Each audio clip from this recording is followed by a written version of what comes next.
इसी बीच एक बड़ी जानकारी आपको दे दें कि जिस तरह से नफी सिंह राठी को लेकर एक विवाद सामने आया था और पूर्व मंत्री की बेटी ने आत्महत्या की थी, उसी को लेकर लग रहा है कि अभय चौटाला प्रेस कॉन्फ्रेंस कर रहे हैं। सीधे आपको उस प्रेस कॉन्फ्रेंस में लिए चलते हैं। बनाने के लिए मजबूर किया है किसी ने, उन लोगों का पता कराया जाए। अगर हम कहीं इसमें शामिल है तो उनको बुला करके पुलिस स्टेशन में इसके लिए उनसे कंप्लेंट ली जाए। ये सर्टिफाइड कॉपी है जो उस वक्त पुलिस में दी गई थी, ओरिजिनल कॉपी है।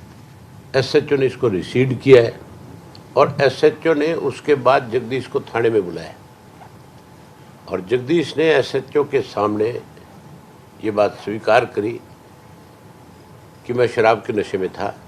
उस ऑडियो में भी साफ पता चलता है कि जब उस वक्त उसने ये ऑडियो बनाई थी उस वक्त पूर्ण रूप से शराब के नशे में था और उसने कहा कि मैंने गलती से ये सब चीज़ें कही है, आप इसको रफा दफा करो।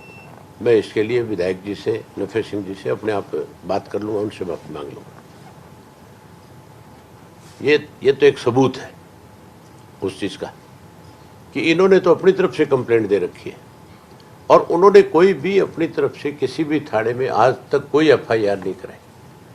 राठी साहब के खिलाफ आज तक कोई एफआईआर नहीं है। कितनी जल्दबाजी के अंदर एसआईटी का गठन किया गया और एसआईटी बना करके एसआईटी के लोग और किसी से पूछताछ करने के लिए नहीं गए और किसी को नोटिस नहीं दिया कि हम आपसे पूछताछ करने के लिए आ रहे हैं। एसआईटी का मतलब होता है कि हर चीज़ की पहले नोटिस दे करके उसकी जांच पड़ताल की जाए।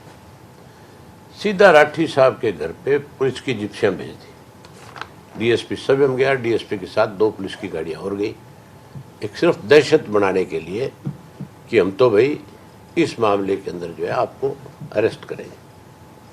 अगर कोई कसूरवार है तो हम नहीं कहते कि उसको अरेस्ट ना करो, लेकिन किसी भी पॉलिटिकल आदमी को बदनाम करने के लिए इस तरह से पुलिस का इस्तेमाल नहीं करना चाहिए। आप ये देखो, इनके मामले में तो एसआईटी बना दी और एसआईटी ने जाकर के इनके घर पे रेड भी मार ली। दूसरी तरफ एक कोच वाला जो मामला है, जो संदीप सिंह का इशू है, वो कितना सीरियस मामला है। उसके अंदर सरकार ने अपनी तरफ से एक एसआईटी बनाई थी, ममता जी जो एडिशनल डीजी है उनके नेतृत्व में 2 आईपीएस अफसर लगाए थे साथ में। 15 दिन का वक्त दिया था कि हम 15 दिन के अंदर इसकी जांच करके पूरे मामले की और सार्वजनिक करेंगे, रिपोर्ट सरकार को सौंप देंगे।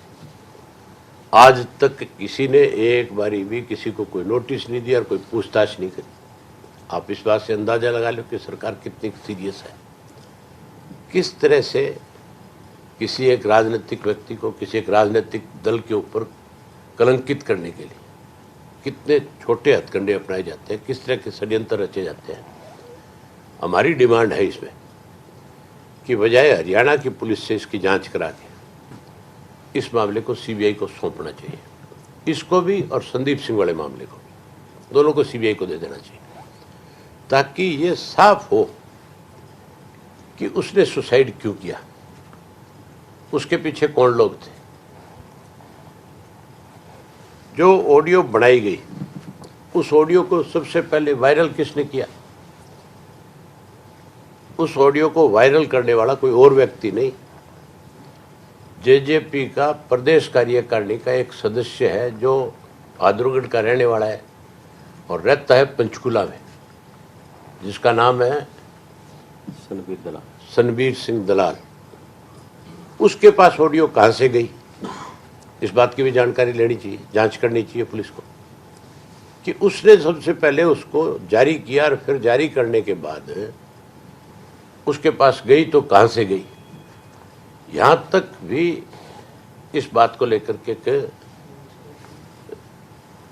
लोगों में चर्चा है कि ये ऑडियो बढ़ाने में सबसे बड़ा हाथ उसी व्यक्ति का है।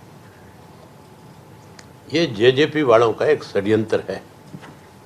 इसलिए हम चाहते हैं कि इसकी जांच सीबीआई से हो। सीबीआई से जांच होगी तो सारी जानकारी सबके सामने आ जाएगी। हमें दुख है इस बात का, जो जगदीश नंबरदार जिसकी सुसाइड हुआ है, उसका छोटा भाई हमारी पार्टी से जुड़ा हुआ है वो हर रोज पार्टी के जो भी कोई पार्टी की मीटिंग है उन सब मीटिंगों में आता है, पार्टी की तरफ से जो जिम्मेवारी उसके में लगाते हैं वो उस काम को पूरा करता है। सुसाइड वाले दिन भी वो मेरे पास आया हुआ था। अगर कोई ऐसी बात होती तो 100% मेरे आगे जिक्र करता है। जो मुझे पिछले 4-5 वर्ष से लगातार मिलता है वो कभी ना कभी मेरे आगे भी इस बात का जिक्र करता कि जी हमें नफे सिंह की वजह से ये परेशानी है। आज तक कभी उन्होंने इस तरह की बात नहीं करी। आप सब उनसे पूछ सकते हो कि उन्होंने कभी जिक्र किया है। ये मान के चलो, अगर आदमी को कोई मानसिक पीड़ा होगी, किसी से कोई तकलीफ होगी, अगर वो किसी के करीब होगा तो उसके आगे जरूर जिक्र करेगा। उसने एक दिन भी जिक्र नहीं किया। तो ये सारा जो मामला है, इस सारे मामले की जांच हर हालत में सीबीआई को सौंपनी चाहिए सरकार को, ताकि सारी चीज़ें लोगों के सामने आए कि इसके पीछे कौन लोग हैं। ये एक साजिश है। ये साजिश किसने करी, किसने रचा इस साजिश को, उस आदमी का नाम सामने जरूर आना चाहिए। अभय जी, आपने कहा कि ऑडियो वायरल होने की आपने शिकायत भी दी है कि इसकी जांच कराई जाए। उस शिकायत कब दी थी, कौन सी तारीख थी? और ये 27 तारीख को दी हुई है। 27 तारीख को 27 दिसंबर 2022 को। तो इस वाले मामले में बुलाया गया था सिर्फ थाने के अंदर नफे सिंह जी को भी, या फिर किसी को नहीं बुलाया? किसी को नहीं बुलाया, किसी को भी नहीं बुलाया। सिर्फ उसको जगदीश को कहते हैं बुलाया गया। एसएचओ ने उससे पूछताछ करी, उसके बाद डीएसपी ने भी उससे बात करी। ये सारी चीज़ें डीएसपी और एसएचओ बता सकता है कि जब उन्होंने उसको बुलाया था तो उससे आपकी क्या बातचीत हुई। अगर उसने उस वक्त भी नफे सिंह का नाम लिया कि नफे सिंह से मुझे डर है, तो फिर उनको उसी वक्त उससे एक एफआईआर लॉन्च करवानी चाहिए थी और चौधरी नफे सिंह को नोटिस दे करके पूछताछ करनी चाहिए थी कि नहीं करनी चाहिए थी। तो ये एक साजिश है।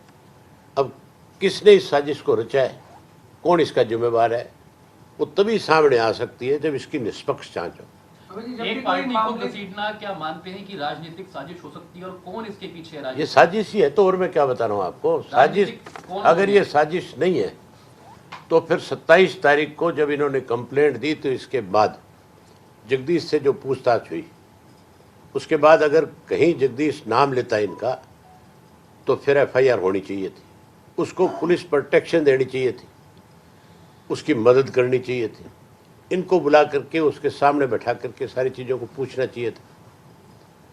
लेकिन ये साजिश जो है, इसके पीछे 100% कोई ना कोई राजनीतिक व्यक्ति है, कोई राजनीतिक दल है जो इस तरह की साजिश रच करके हमारी पार्टी को कहीं रोकने की कोशिश कर रहा है, कहीं बदनाम करने की कोशिश कर रहा है।